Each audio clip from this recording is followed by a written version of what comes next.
I got this video from the podcast Eight at the Table, and the name of the actual podcast or the actual clip is What Happened to Women. But there's more to this than just what happened to women. I want to talk about what happened to our community as a whole, because we can't just blame women. We got to do a whole dissection of this. So what we're going to do is we're going to watch the clip, and then I'm going to give you my perspective on what's going on in our community. So let's get to the video. This is from Eight to the Table. Fair use, fair use. I mean, I believe this, so Right. But you know what I'm saying? You give me your perspective. Oh yeah, I have one. Do you feel as if the men, all men, I'm not even gonna give it to black and white, but let's just say all men for now. Let's talk black men. I don't. For me, like even with my tour, what I'm doing, right? Like by this time next year, I'm giving out reparations. I'm doing a lot in my community, right? And for black people. I don't care, but I'm talking about black people. Yeah. My whole message point is for us. Now, when you talk about slavery, right? We talk about systemic racism. We talk about the Willie Lynch letter, right? We talk about, the black man is God, right? We talk about, the greatest soldier in a white man's army being the black woman, and the black woman being the pawn. And then they figured out early on through slavery that because they were killing us, right? But they figured out if we get the black woman, or we get the whole joint. And see, let's break down what he said. He said, this is what white people decided. Okay, we can't destroy them. We can't, we can destroy them physically. But the thing is, if you didn't want to destroy them systematically, the thing is they said you use the woman as the pawn in our scheme. This happened. He said this happened during slavery. But after slavery, and even during the 20s and the 30s and the 40s, you know what I'm saying? When black people were at their lowest, the one thing we had was family. My great-grandparents, my grandparents, what we had between the lost generation and all this generation before my mother's generation is we had family. Black men, black women sticking together, being a family. As my mother was being born and down the road to now, what has happened is the destruction of the black family. And people always say, well, the black women, they don't like us and they don't like us, and women. This is the thing people need to understand. The best way to destroy a family or destroy a population or destroy a race is from within. People always say you destroy a foundation from the outside. No, you destroy the foundation from within. And then when you destroy the foundation from within, this is when everything starts to happen. This is what you see on social media. Let's continue. Okay. So, you know why? Go ahead. I want you to explain why, because I think it needs. But I get to that, but I want to finish the messaging point, right? I like to keep it cohesive for myself. I might forget a lot of information in here. So, what they did was they made the black woman hyper masculine, right? And they made you and me we're studs. We're gonna be in the field. We're handy, right? And I think, and I'm trying to connect it all because he made a valid point, right? The government empowered black women to strategically move the position of power from the black man. Remove the power from the black man. Right? Yeah. So now the black woman in that instance becomes drunk off this power, and then she has a disdain for the black man, and then it becomes perpetuated over generations. So with slavery, what they did was they take us, they call it buck breaking. They do gang bang us, rape us, cut our balls off in front of the black woman, and then before they kill the black man, they'll make the black, after they didn't did him dusty, they'll chain him up, right? Look, they'll chain him up, right? They'll chain him up, beat him within an inch of his life, and then unchain him, and then rape and do that to the woman. And then the woman is looking at the man like, come save me, but mentally he's dead. He doesn't even have no fight in him. So now she doesn't even have no respect for you. Yeah, I mean, that happened during slavery. You know what I'm saying? You beat the man to the inch of his life, and then the woman expecting the man to be the provider and protector. He can't be a provider and protector because he's beaten to the inch of his life. Then the master, slave master, done essayed the woman, and the woman is looking for the man for protection. Fast forward to today, this is what happened. Instead of it being slavery, the modern day slavery is the government. The government empower women by giving them welfare, giving them all these opportunities, and taking the man out the household. See, this is the thing people need to understand. And this is why our community is so messed up. Because first of all, when you take away the value of family, you're taking away a big dynamic in the community. You have single mothers out here who are doing an amazing job raising their kids, but how easy would it be if both parents were in the household? It would be a lot easier. But the problem is that you got men out there who are hypersexual. They go out here, get 3 or 4 women pregnant because they didn't have the knowledge, or they didn't have a man in the household to tell them, hey, you just stick with one woman, marry a woman, and raise a family with one woman. You want to go out there and have kids with 4 or 5 different women. And see, when you do that as a man can't be in 5 different households at the same time.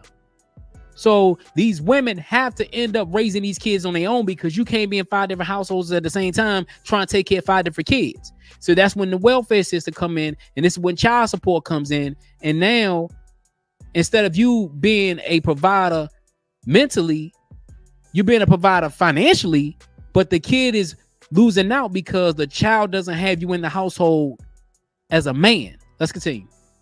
You fast forward to this generation, black women don't respect black men at all. And when you understand that, and it's a lot, so I'm trying to make it like simple, right? Because a lot of people, they respond emotionally and not intellectually. And there's no empathy for black men. There's no sympathy for black men. You don't even love black men. You don't even know who we are. You don't give a fuck about us. Pay my bills, eat my ass, and that's it. Okay? So it's important that black men understand what was done to us and why it was done to us. It's also important that black women understand their position in systematic racism and how they're being utilized to destroy their whole family and their whole community and whole generation. He said something that made a lot of sense. He said that black women, they want you to buy this and provide for this. I'm gonna tell you like this. Yes, the man is supposed to be the provider. But also people need to take into consideration the difference between the economies of yesteryear and today. In today's economy, it's rare that you see a man who can take care of a wife, also take care of a wife and 2 kids on one salary. Unless you're making, let's say, I think to take care of a wife and 2 kids, the man would have to make at least $150,000 a year, almost $200,000 a year to provide for a family of 4. This is why you have to have 2 incomes. And when you have 2 and I want to break this down. When you have 2 incomes, it's more of a partnership now. And I've always said this. I said, women are more successful now because women have taken that initiative to say, you know what, I'm going to go ahead and grab that brass ring and I'm going to move on and I'm going to be great with it. But the problem is that taking that brass ring, there's sacrifices that had to be made. You want to get that education, you want to get that corner office job and all these things. But the problem is that when you did that, it's a great thing for you, but the community suffered as well, because now the women are taking the jobs, and the men who used to be in those steel mill factories working those 9 to 8s and doing all that, the blue collar jobs are going away and more white collar jobs are coming in, and more women are taking those white collar jobs. Let's continue. Okay. Now, a black man role is to be the protector, provider, maintainer, sustainer, and leader. I'm a man. We got protector, provider, maintainer, sustainer. Producer. You have your opinion, I have mine. Right. I'm just giving it. And producer. Right. I got you. You have what you want to put in, right? And so I'm saying protector, provider, maintainer, sustainer, right? Protector, provider, maintainer, sustainer. A woman's role is wisdom and balance. Okay. Now, the black man gets his provision he gets his provision, right, from God. And what happens is there's a vibration. It's a lot, so I'm trying to make it simple, right?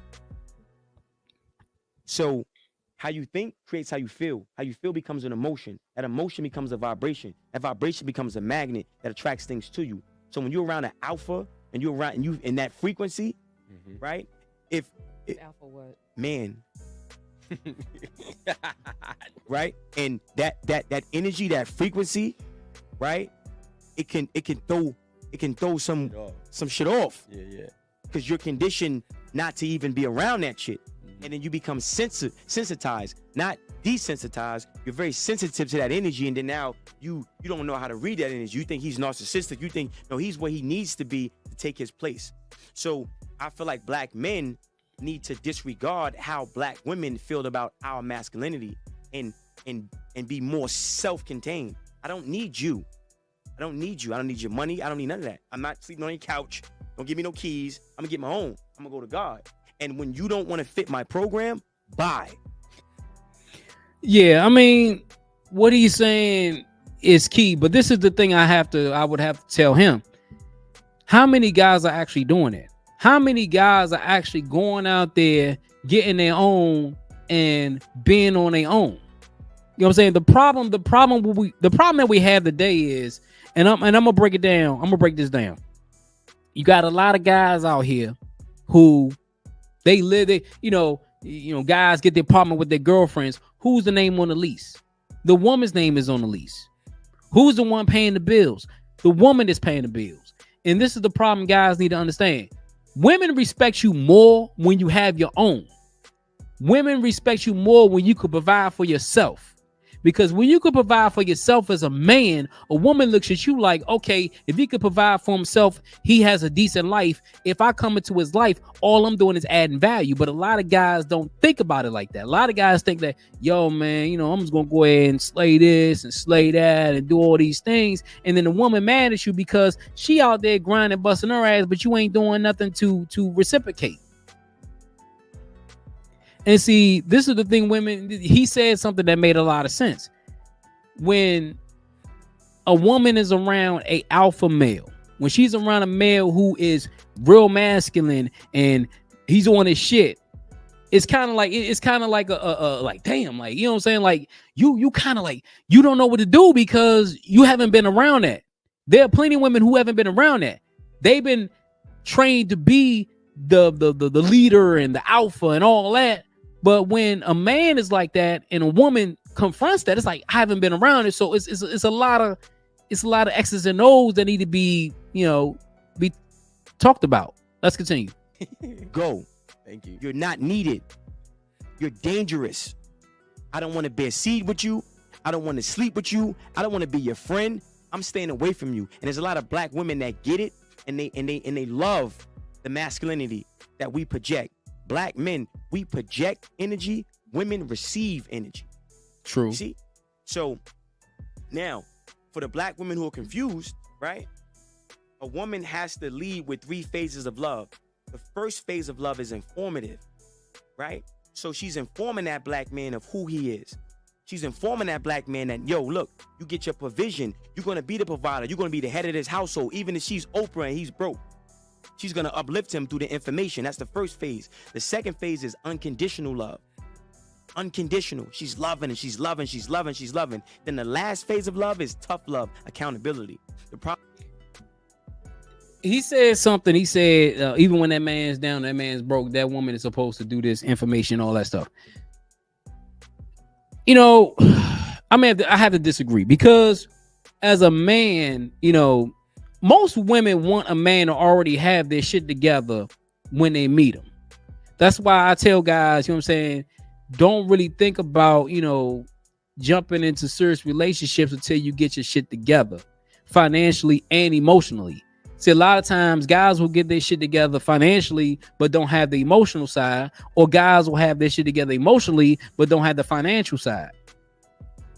And women, and a lot of women, most women today, they don't really care about if you make a ton of money. Most women care about if you could provide that safe space for them. If you could provide that safe space when they come over to your crib or when they out with you, they want to feel like I'm protected. Not only from a physical standpoint, from an emotional standpoint. Now, he said something, I think he said something about, let me go back and see what he said. I think he said something about a couple of seconds, like, see what he said. Even if she's Oprah and he's broke, she's going to uplift him through the information. That's the first phase. Information. The second phase is unconditional love. Unconditional. She's loving and she's loving, she's loving, she's loving. Then the last phase of he said, he said the second was unconditional love. To me, that works both ways. You know what I'm saying? That works both ways because a woman can love you, but if she doesn't feel like she's being reciprocated that same love, then she's going to feel tired and she's going to be like, you know what? I'm doing everything that I'm doing to help you, but you're not helping me. That's the thing people need to understand. It works. You see, this dynamic works both ways. And a lot of guys don't understand that. Like, if a woman is giving you love and she's giving you all these things, you got to provide her with the same thing. Because if you don't, either two things will happen. Either she'll check out, she'll be with you, but she checked out. Or number two, she'll find somebody to do the same who will do that for her. Let's continue. Love is tough love, accountability. The problem is a lot of our women are conditioned to lead with the accountability first. And they don't set the table with informative love and unconditional love. See? Which comes off as disrespect and combative. All the time. Yeah. But again, this is why black men need to be in tune with self.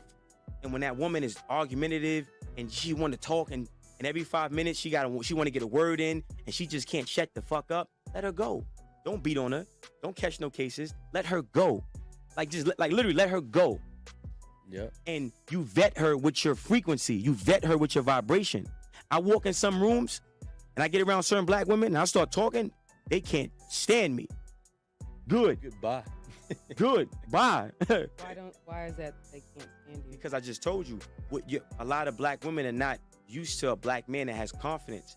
A lot of black women are not used to a black man who... Wait. I just want to clarify. You saying that black women can't stand you because of your confidence? 1,000,000%. A lot of them. I think it's because I'm a nigga. I'm a op. I'm a blood. I'm a fuck boy. Wait, I'm a trick. Who are saying these things? We're saying what I'm. You gotta understand this is for the camera. I got you, but I'm saying it right. So you maybe you understand later, maybe you won't. It's okay.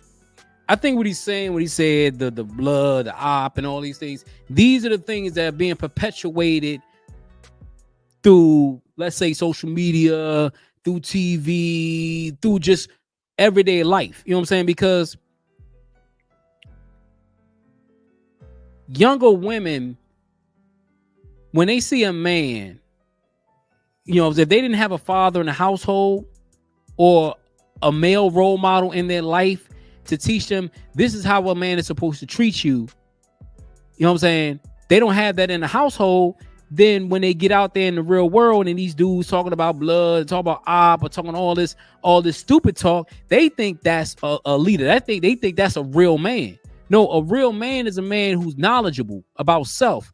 A real man is a person that, when things are tough, he knows how to resolve these issues. But a lot of times women don't get that because they haven't been taught that, or they haven't been brought up under a man's covering, like a father figure or something like that.